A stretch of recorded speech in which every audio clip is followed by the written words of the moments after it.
Hey everyone, Nubkeks here, and we're back with the third round of Mythic testing for the Sanctum of Domination raid, the big raid coming in patch 9.1 for World of Warcraft Shadowlands. The two bosses of today are the patchwork bosses. These are those big single target bosses. That's where the theme of this testing.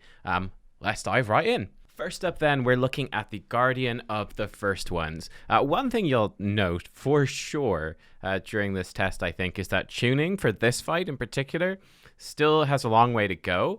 But what's interesting here are the mechanics. And there are a few mechanic updates, in fact, since we last looked at this particular fight. The first change I'll talk about is actually an entirely brand new mechanic. I'm going to touch on this first because this will also be in the heroic fight as well. It was not there, though, when we did the initial testing. And this is a combo hit that goes on the tank. So the boss does 3 hits on the tank in order. The first and the third are these tank only hits. They just need damage mitigation defensive CDs on. But the second hit, the middle hit of this combo, is a big shared soak that does arcane damage. So effectively what you have to do is you have to have half of your raid soak. The first time this happens, then half of your raid soaks this combo the second time it happens, and then you just alternate backwards and forwards. So that's an additional placement and movement requirement for the fight. I actually think it's pretty good. It's kind of interesting. I also do think that the sentries that are flying around, I think that they're a little bit slower, so that's sort of balancing it out, right? Instead of having to dodge these sentries, which are kind of just, they have these silent zones underneath them, they were kind of erratic and kind of fast on heroic, maybe a little bit difficult. That is more forgiving. But now there's this, help the tank soak the mechanic. So there's the movement that goes in there. Now the next major change on this fight is that on normal heroic and looking for raid, I assume, the energy cores, the 3 energy cores around the room start at full power. Okay, and you basically use these to recharge the boss when he's about to run out of energy and do his ultimate move. It refills it, it postpones it, whatever. On Mythic, they start at 0 power, so you actually have to power them up.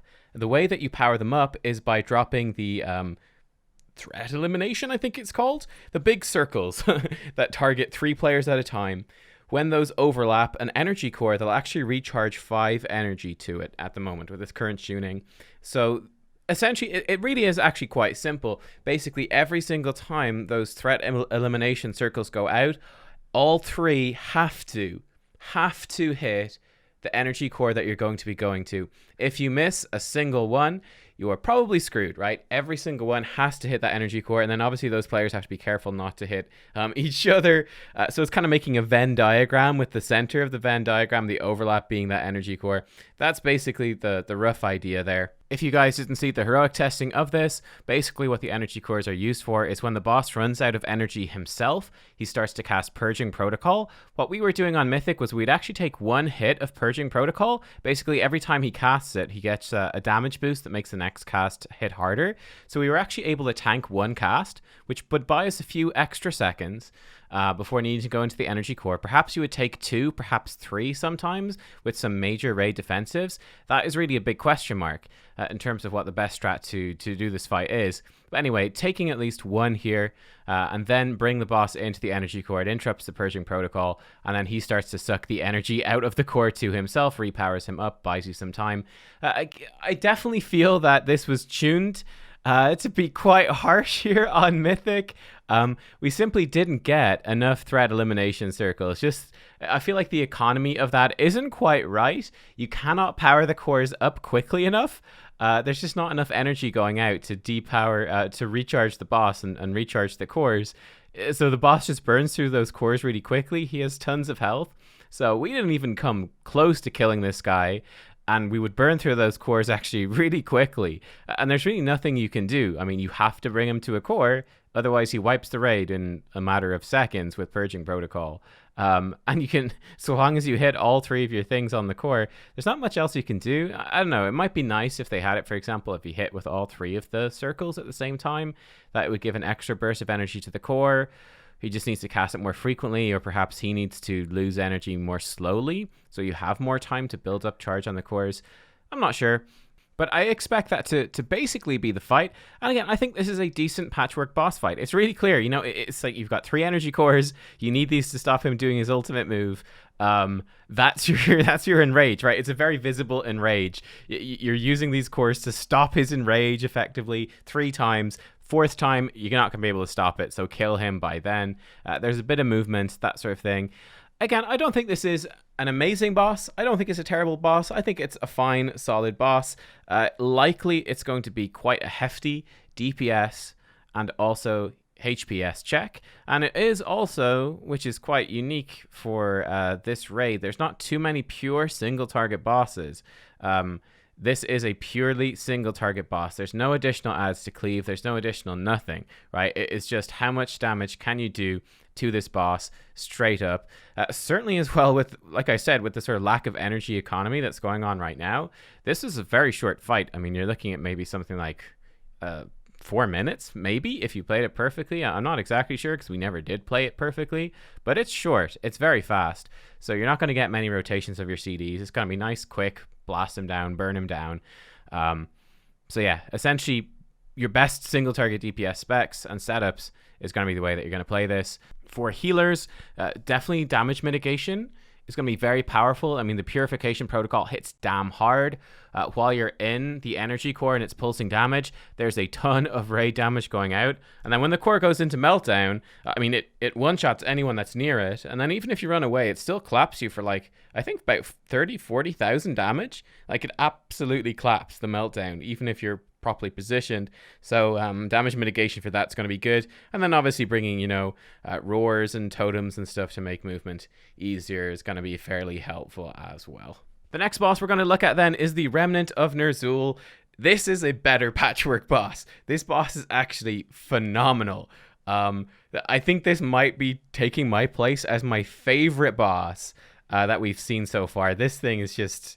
it's so good. It is so damn good. And it has been updated since Heroic a bit as well. So the first big difference that you will, without question, notice on Mythic difficulty is Malevolence, right? This is a debuff. He puts out 2 debuffs, and whenever you dispel that debuff, it knocks everyone away from that player.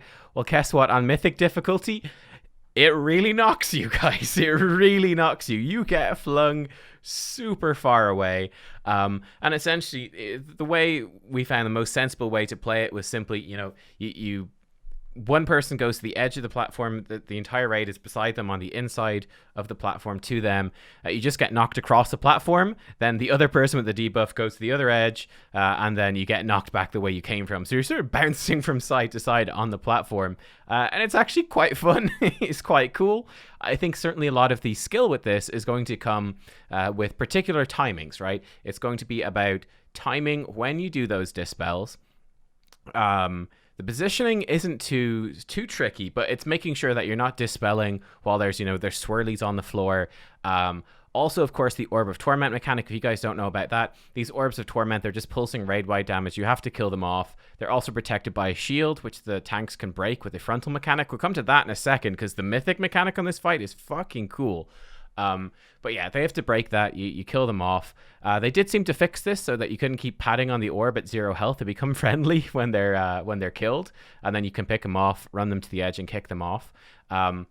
So again, you know, you just have to time the knockbacks around that as well. No good if someone is running an Orb of Torment to the edge and then you dispel someone and they get flung off too. No good, right? You have to time when you're going to kick the orbs off, when you're going to dispel, all that stuff working together. Now, where this fight gets damn bloody cool is the Mythic mechanic. So, as you guys hopefully know, as you're fighting this boss and the other difficulties, you're slowly shattering off his pieces of armor, right? So you shatter off his helmet, then you shatter off his chest plate, his gloves, then you shatter off his pants last.